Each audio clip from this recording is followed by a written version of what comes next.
पाकिस्तान के special representative ambassador Asif Durrani ने इस्लामाबाद के अंदर एक स्टेटमेंट दिया जिसके तहत उन्होंने कहा कि तहरीक तालिबान पाकिस्तान को भारत फंड कर रहा है और पाकिस्तान के अंदर जो ये समस्या तहरीक तालिबान पाकिस्तान की बनी हुई है, दरअसल इनडायरेक्टली उन्होंने उसमें भारत को ब्लेम कर दिया। अब मेरा सवाल ये है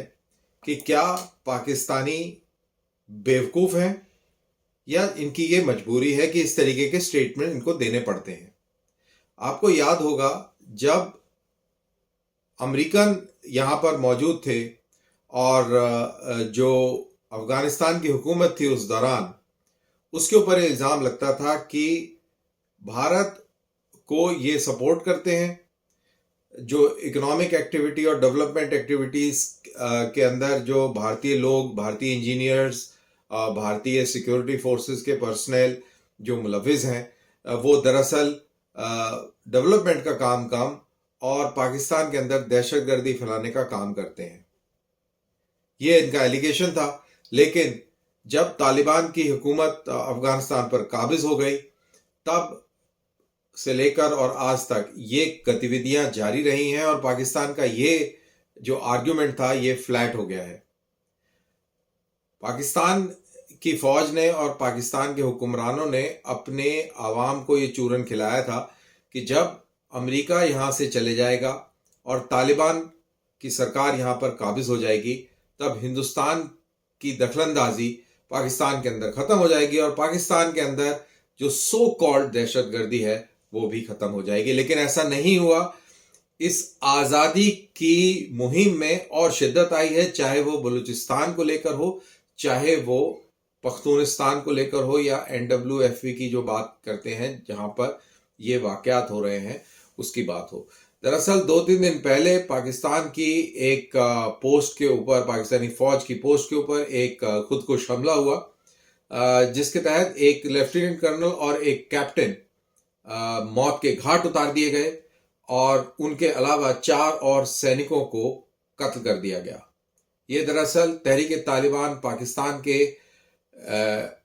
जो फाइटर्स थे उनकी तरफ से ये कार्रवाई के बाद इस तरीके का मंजर सामने आया। आज की अगर खबर की बात करें तो पाकिस्तान के फॉरेन ऑफिस की स्टेटमेंट है जिसमें वो कहता है कि उन्होंने इंटेलिजेंस बेस्ड ऑपरेशंस करे हैं और कुछ TTP के फाइटर्स को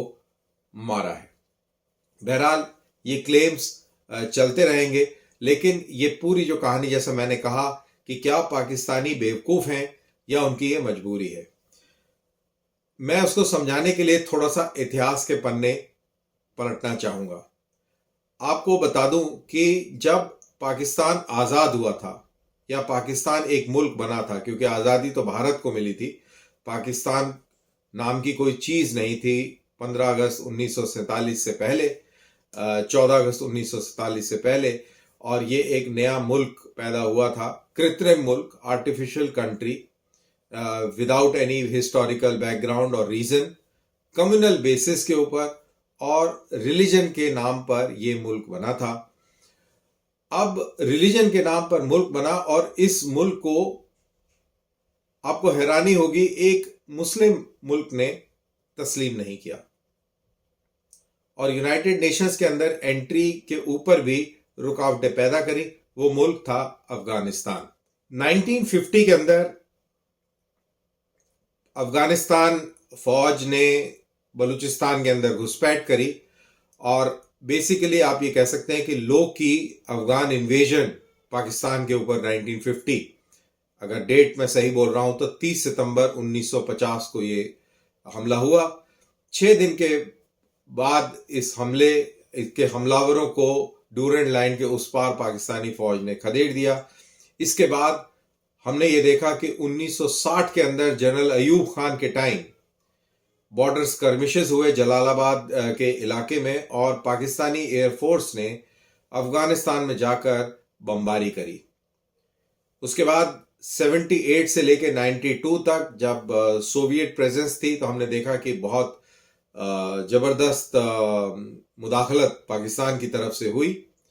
और फिर बाद में वॉर और टेरर के नाम पर जब अमरीकी अफगानिस्तान में घुसे तब भी तालिबान को प्रॉक्सी बनाकर पाकिस्तान ने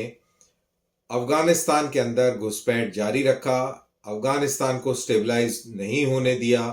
और इस अफगानिस्तान पर कब्जा करने के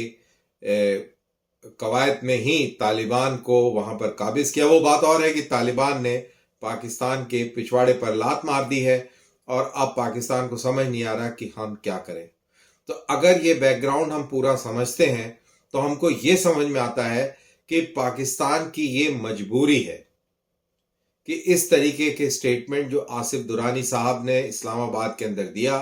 कि भारत टीटीपी को सपोर्ट कर रहा है, क्योंकि अब इसको आप इस एंगल से देखिए, जैसा मैंने कहा कि पाकिस्तान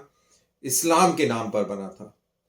और इस कॉन्सेप्ट के हिसाब से सारे मुसलमान भाई हैं और भाई भाई से लड़ नहीं सकता। तो बड़ी मुश्किल होती है ये बात कहने में कि अफगानिस्तान हमारे ऊपर हमले कर रहा है, अफगानिस्तान हमारे खिलाफ षड्यंत्र रच रहा है, अफगानिस्तान टीटीपी को सपोर्ट कर रहा है। तो उनके पास ऑप्शन एक ही बचता है और वो ये है कि काफिर हिंदुस्तान हमारे खिलाफ साजिशें रच रहा है और ये चूरन अच्छा बिकता भी है। और अगर मैं इसको इस तरीके से और पेश करूं कि कश्मीर का ड्रामा भी ये वही मजबूरी है, जब वो कहते हैं कि कश्मीर एक मुस्लिम अक्सरियत वाला प्रदेश है,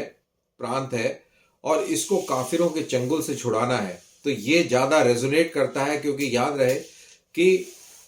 मुस्लिम एज सच पूरे अक्रॉस द वर्ल्ड बहुत ही जुनून वाले लोग हैं, ये बहुत आसानी से इनको बरगलाया जा सकता है धर्म के नाम पर और ये हमने कई जगह पर देखा है, बहुत आसानी से इनको मिसगाइड किया जा सकता है, चाहे वो मिडिल ईस्ट में हो, चाहे हमने यूरोप में देखा, अमेरिका के ऊपर भी 9/11 के हमले हुए, हिंदुस्तान में भी कई हुए और हाल ही में जापान के अंदर भी एक आर्सन एक्टिविटी हुई जिसके बाद बहुत जबरदस्त प्रोटेस्ट जापान में भी निकले। तो ये बहुत आसानी से इनको मोटिवेट और मिसगाइड या जैसे भी आप कहना चाहें कर सकते हैं। तो कश्मीर को लेकर ये अपने इंटरनल डिफरेंसेस को दबाने की कवायद रहती है और यही मजबूरी है कि आसिफ दुरानी जैसे लोगों को इस तरीके के स्टेटमेंट देने पड़ते हैं। तो जो मैंने शुरू में कहा कि क्या ये इनकी मजबूरी है या ये बेवकूफ है, तो ये बेवकूफ, मैं ये कहना नहीं चाहता कि बेवकूफ नहीं है, क्योंकि बेवकूफ दरअसल हैं और इनकी मजबूरी भी है। इनफैक्ट देखा जाए तो ये दोनों के दोनों ही हैं। अब मजबूरी मैंने कारण बता दिया, आइडियोलॉजिकल मजबूरी है और बेवकूफी इनकी रियलिटी को नकारने की है। अफगानिस्तान ने बहुत पहले 1950 के ही दशक में पूरा बलूचिस्तान, पूरा खैबर पख्तूनख्वा, जिसको पहले NWFP कहा जाता था, अपना हिस्सा माना है और इंडस रिवर को बॉर्डर माना है। इनिशियली जो डूरेंट लाइन का जो मसला रहा है ये शुरू से रहा है और अफगानिस्तान ने कभी भी डूरेंट लाइन को एक्सेप्ट नहीं किया। उनका कहना है कि हमारा मुआहदा ब्रिटिश इंडिया के साथ था, पाकिस्तान नाम की कोई चीज नहीं है और हम पाकिस्तान को तस्लीम नहीं करते, तो हम इस इशू को भी तस्लीम नहीं करते। डूरेंट लाइन का कोई मायने नहीं है। तालिबान जब पहली बार सरकार में थी तब भी डूरेंट लाइन को उन्होंने एक्सेप्ट नहीं किया था और अब जब पाकिस्तान की ISI और फौज की तवक्को थी कि ये हमारे कठपुतलियां हैं और हम इनको जैसा नचाना चाहेंगे हम नचा लेंगे, तो वो भी पूरा गलत साबित हुआ। दरअसल पाकिस्तान इस पूरी कवायद में हार चुका है और आने वाले समय में हम देखेंगे कि पठान और अफगानिस्तान के लोग पाकिस्तान को किसी भी हालत में इस मुद्दे के ऊपर शांति से नहीं जीने देंगे। आप जितना मर्जी भारत के ऊपर दोष मढ़ दें, इल्जाम लगा दें, लेकिन ये कोई फर्क पैदा करने वाला नहीं है, क्योंकि असलियत और हकीकत कुछ और ही है। तो ये था मेरा आज का वीडियो। अगर आपको ये ठीक लगा हो तो प्लीज इसको लाइक कीजिए और अपने मित्रों के साथ शेयर कीजिए। मुझे दीजिए इजाजत और फिर मिलते हैं एक नए वीडियो और नए खबर के साथ। तब तक जय हिंद।